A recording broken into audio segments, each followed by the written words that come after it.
Anthony Michael Hall, 3 facts you may not have known about this Gen X icon, next on Retro Serial.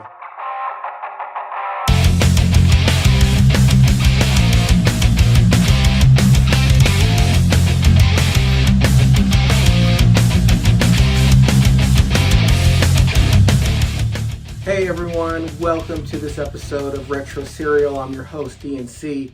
I'm glad you could be joining us for this episode where we talk about one of my absolute favorite 80s actors and 80s icons, Anthony Michael Hall. But before we get to those 3 facts that we'll be discussing today, would you please do me the honor of subscribing to my channel? It would mean the world to me. And hit that like button.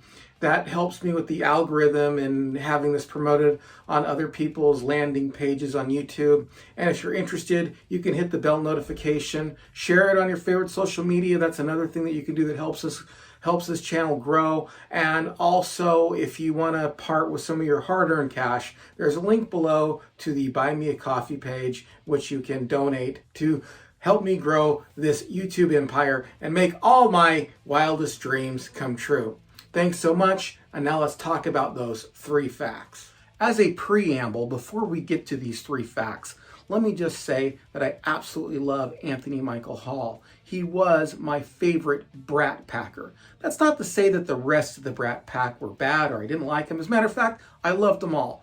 But to me, the person I connected with most and the characters I connected with most out of the Brat Pack was Anthony Michael Hall.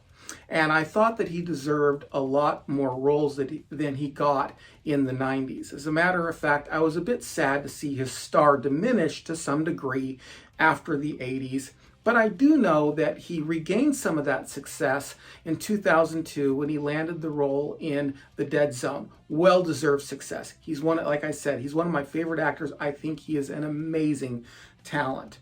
But the roles that he didn't get were, to a degree, somewhat of his choice. And that's going to be part of our 3 facts. But just as a preamble, let me reiterate, Anthony Michael Hall, one of the all-time greatest actors I think that I've ever seen.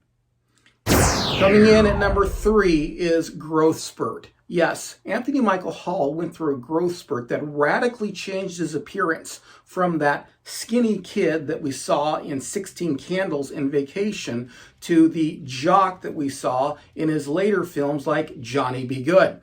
Now, some people had accused him of taking steroids, to which he flat out denied in an interview and was actually upset. He simply said, "Hey, I was young when I started filming and I went through puberty and now that changed the way I looked." But the change was radical. This change can actually be seen in The Breakfast Club. As a matter of fact, through The Breakfast Club, in some scenes where he's standing next to Bender or sitting next to Bender, he's actually shorter.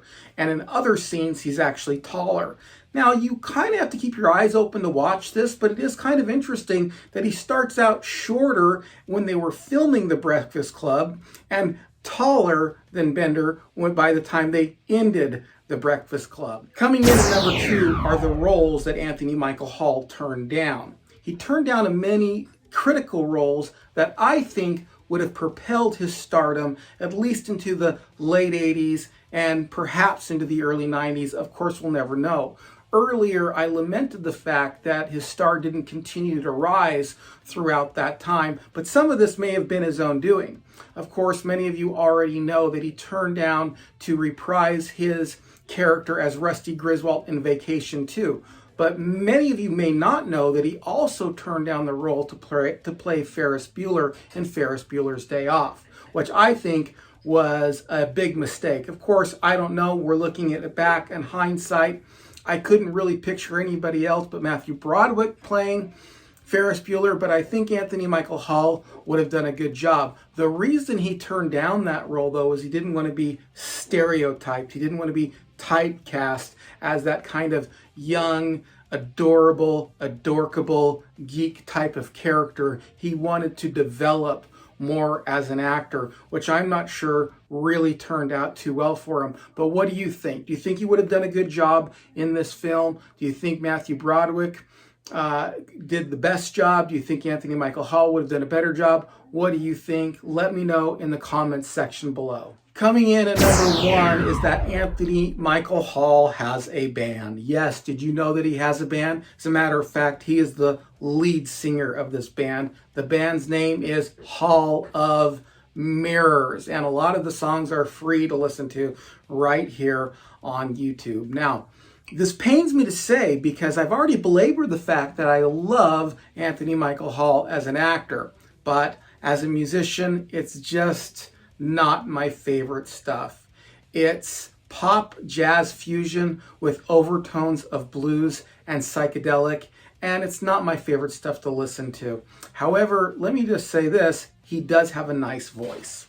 So, have you heard his band? If you haven't heard his band, go listen to a couple of songs and let me know what you think, if I'm right in me categorizing the band, and whether or not you agree or disagree with what I said about it not being the best kind of music. Well, art is in the eye of the beholder anyway, so you may agree with me or you may disagree. We're going to have to agree to disagree, but whatever it is, I want to hear it in the comments below, so let me know.